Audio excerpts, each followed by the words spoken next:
c'est vrai, avant de creuser, il faut se documenter.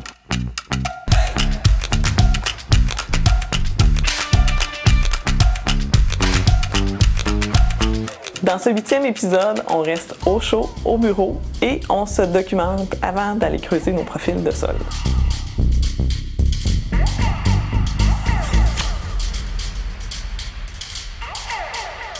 Avant d'aller au champ, c'est toujours important de se documenter. On ne veut pas travailler en aveugle, on veut creuser au bon endroit. On veut voir c'est quoi les propriétés de sol qu'on pourrait rencontrer. On veut voir une variation spatiale des sols dans notre champ. C'est ça qu'on va aller voir. Puis ça va nous permettre de savoir le nombre de profils qu'on va faire aussi. Puis en même temps, en connaissant les propriétés des sols, on va être capable de bien cibler les questions qu'on va poser aux producteurs agricoles. Et là, ça va nous amener à faire les bonnes recommandations. Plus on va se documenter avant, plus on va se préparer, plus on va être efficace rendu au champ. La première étape, c'est de localiser notre parcelle pour pouvoir utiliser nos outils géomatiques, par exemple comme InfoSol ou Google Earth aussi, où on peut rajouter des couches géographiques d'informations supplémentaires. On peut, par exemple, télécharger Google Earth et ensuite de ça, aller sur le site Internet de l'IRDA et télécharger les KMZ. Un KMZ, c'est tout simplement un fichier qui est compatible avec Google Earth, dans lequel on a de l'information géographique directement sur notre téléphone cellulaire. C'est ça qui est intéressant avec les KMZ, c'est qu'on peut utiliser Google Earth et là, on va être capable de se voir dans le champ directement et voir toutes les séries de sols qu'on peut rencontrer. Parce qu'on le sait, les champs, des fois, ils peuvent faire des kilomètres et des kilomètres de long. Deuxième étape, consulter les cartes de sol. On va regarder les séries de sols qui vont passer sur nos parcelles, mais c'est important d'avoir une vision un peu plus large aussi, parce que les cartes de sol sont précises à l'échelle régionale, mais quand on est à l'échelle de la parcelle, c'est important d'aller voir un petit peu plus large. D'autres informations aussi qu'on peut ajouter, comme les courbes de niveau.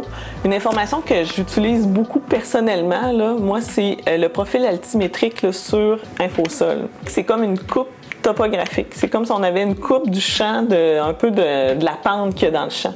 On peut voir même des cuvettes. Ça a été fait avec des images LIDAR, donc c'est très précis. Ici, j'ai un grand champ qui fait 1,3 km de long. Je fais un profil altimétrique. Donc ici, on voit le dénivelé d'un bout à l'autre du champ. Et ici, on a deux types de sols très différents. On a une argile au bout d'un champ. Donc on sait que l'argile, c'est souvent un profil plus plat. Ensuite, on a un dépôt fluviatile où là, on voit qu'il y a plus de pente. Ça vient confirmer un peu les séries de sols que je pourrais retrouver sur ma parcelle. Ce champ-là, il fait 1,3 km de long et la pente moyenne est à peu près à 2 %.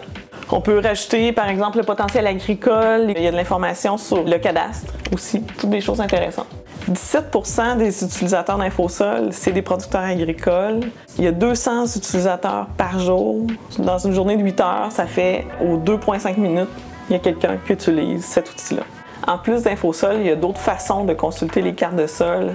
Par exemple, sur le site Internet de l'IRDA, vous avez accès à tous les fichiers de cartes de sol, que ce soit des shapefiles, les KMZ ou les PDF, sont disponibles ici par région administrative. La troisième étape, c'est d'aller chercher les études pédologiques qui sont disponibles sur le site Internet d'Agriculture Canada. On peut les télécharger.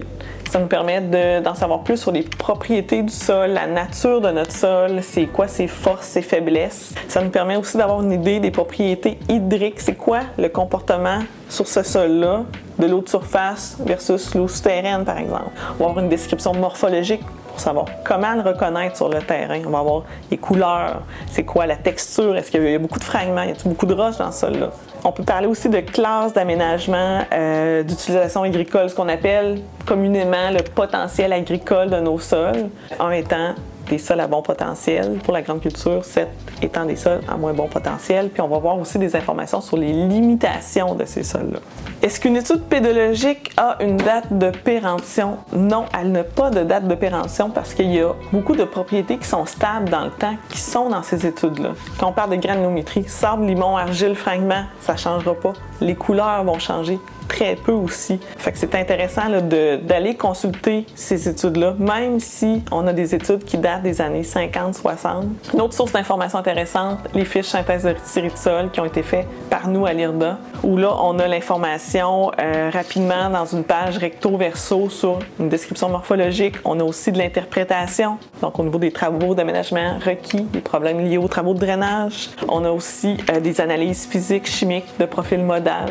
On a fait à date 29 fiches de séries de sol, mais il y a plus de 700 séries de sol au Québec.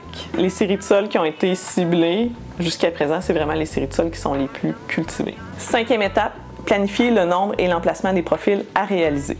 Idéalement, on va faire 2 profils par série de sol, tout dépendamment de la zone qu'on va avoir ciblée. Ça peut être juste une zone dans un champ, comme ça peut être le champ au complet.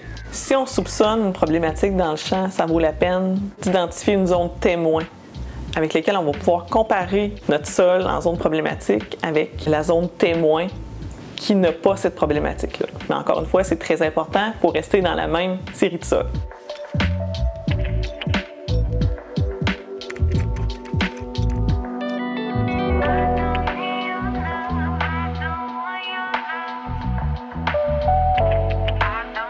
Il faut bien se documenter pour ensuite avoir l'appel de l'appel.